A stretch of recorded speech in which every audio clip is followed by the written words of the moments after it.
depending on the facility, a lot of outdoor cultivators might be considering or already growing from seed rather than clones, which can be advantageous at a certain scale, and especially as breeding techniques have gotten better to allow the seeds to be more genetically homogeneous. From the perspective of an outdoor cultivator, considering that decision, or they've already purchased seeds, what are the critical differences that they must incorporate into their overall logistics and plan if they're going to be growing from seed? When you sprout a seed and it comes out and you have the two cotyledons and you don't even have true leaves yet, it takes a couple weeks for that plug to actually establish and get going.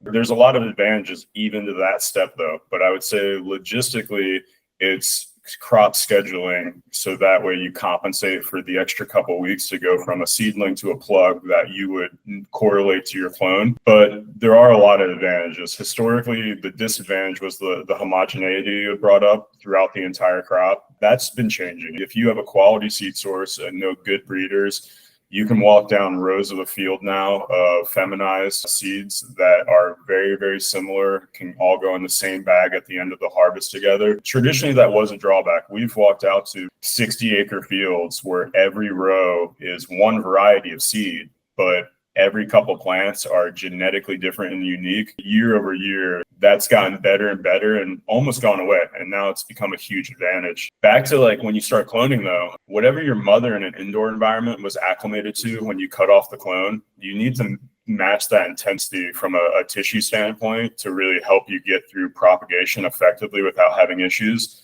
Seedlings aren't like that. The moment that seedling sprouts out of the ground, you have an opportunity to start hardening it off very, very quickly and exposing it to much harsher environments than this tissue that came off of a really well-maintained, babied mother plant, essentially, in an indoor production setting.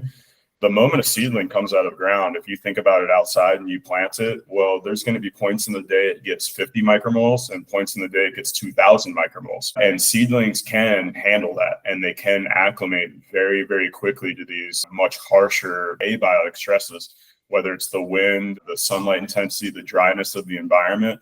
And so that's turning into a huge advantage when people understand that they have much hardier plants, much stronger plants, and now homogeneous, consistent crops, which is a big deal. So really what we're pushing people to do is sprout these seedlings under fairly high lighting intensity environments. At first, give them good humidity, good temperature to get them to sprout and to take off, but give them a lot of light.